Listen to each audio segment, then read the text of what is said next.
Good afternoon, I'm Joe Flaherty. And I'm Joshua Tilley. It's Thursday, December 11th, and you're watching the 4th edition of The Edge. This week, we are going to take you to a technology class. Students are hard at work on their new IVD project. So what is IVD? To answer those questions, I set out to get the inside scoop on what's been revving up inside the diesel tech class. Technology class has been working hard on their new IVD project. IVD stands for Innovative Vehicle Design. The diesel tech class will be building their own go-kart, which will be built from the frame up and will be featured in multiple races and competitions later in the year. Helping them will be a guide go-kart. Mr. Barron believes the experience will help improve his students' knowledge in many ways. The significance behind this, it allows the students to develop that teamwork, but it also is develop their logic skills, their thinking skills. We don't have a plan per se before we start. They have to develop a design for a car, how that's going to work, how the steering system is going to work, how the electrical system, the wheels, all those components have to go together, and they have to design and build that car themselves. The students are very excited about the project and have taken up the task of building the car themselves. They have begun working on the frame of the car. It's been a work in progress, but Bo Leckie is here to update us on just how far they have gotten with so little time. Where we're at on our IVD car right now, we're still building the frame, and this is just a prototype, so it doesn't have to, it's not going to be perfect, but yeah, it's definitely not done yet. We're still working on it. We're going to build a whole roll cage and some other braces through here to help protect the driver.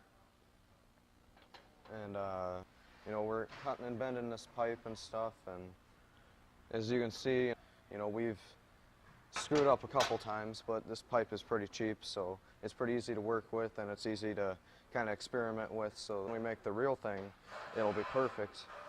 The project has a budget of $3,000, which has helped the students learn how to manage finances. Teamwork helps, and just showing them, like, this, you could do this in the future, and this could be part of what you want to do and help just improve your work ethic and just have fun and learning new things and stuff. The experience is still in its early stages, but the students believe they have already learned a lot about team building skills. Yeah, I personally have learned, you know, we have a lot of money to spend, so you don't necessarily have to buy the cheapest, but you also got to know not to go way overboard, because we don't want to go over our budget. All the skills they're learning and the provided guide go-kart will help rocket them through the project swiftly and towards the finish line at the end of the year. After the go-kart is finished, the diesel tech class will compete against many schools in the IVD competitions. One of the biggest events they'll attend this year is a race on Memorial Weekend at Belle Isle Grand Prix Track in Detroit. Look out later in the year for more information on Diesel Tech's project. Careers in Education is more than just Teens and Tots Preschool. Our Taylor Scott helps us get a better understanding of all the things that go on in the program. The Teens and Tots Preschool plays a big part in the Careers in Education program. The preschool runs Monday through Thursday with both an AM and PM session. But the Careers in Education program is much more than just a running preschool. This program teaches students a variety of different career paths under the Careers in Education umbrella. And some of those career paths include elementary teaching, preschool teaching, special education. We also go into middle and high school education, speech and language pathology, school counseling. The class gives students a closer look at what they need for a career in the education field. This class has taught me a lot. I came here just thinking that I would learn about kids, which I learned way more than I thought I'd learn about kids, but I learned about college and life lessons that I can use in my future. I want to be a school counselor or a clinic counselor for kids, so I plan on getting my master's and getting my clinic license. Not only has the class helped students decide what kind of education career they want to pursue, but it has helped them understand the kids they will be teaching. This class has taught me a lot about kids, and every kid's different that comes in here, so I've seen so many different personalities that I can learn in the future. This is Taylor Scott reporting for The Edge. The students not only work in the preschool, but many students have opportunities to get work experience through co-op jobs at local schools. Skills USJ is just one of the many student organizations here at EdTech. And it's getting to be that time of year where students are getting prepared for competition. The Edge's PJ Schlau shows us how students are getting ready for locals. Local Skills USA is coming up and EdTech is ready to compete. We have an interview with the Vice President for Skills USA, Ramon Moreno. For Vice President of Skills USA, I have to assist the President and help any other member out in case they are absent. Also, students of culinary that are participating say that they will use this in their future career and also have been practicing a lot for their different competitions. I'm hoping it will teach me what I need to know for my career and that it will help me be more ready for my career. We prepare for Skills USA in the kitchen. We practice the menu that we had to do, and we just practice. Culinary is not the only class participating in Skills USA. Also, Careers in Education is doing things. One student is already helping in an actual preschool classroom, and a few more students are doing community service. Every student we interviewed says that Skills USA is fun and will help them or does help them get real hands-on work experience.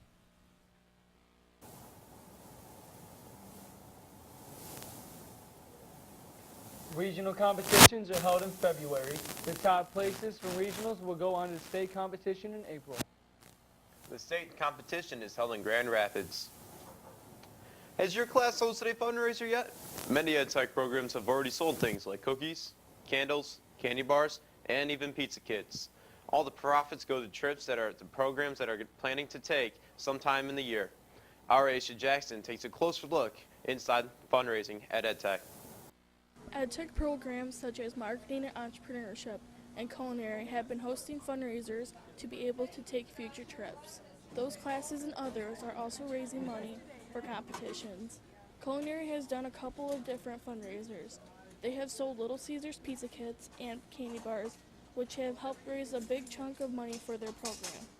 Well, the whole reason we're doing this is so that we can all go to Cedar Point for a end of the year class field trip. So we're pretty excited about that.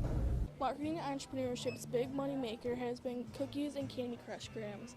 Later on in the year, they are planning on selling either pies or pizza kits. Profits from the fundraiser help the class plan trips to go see business owners, such as the Pistons manager.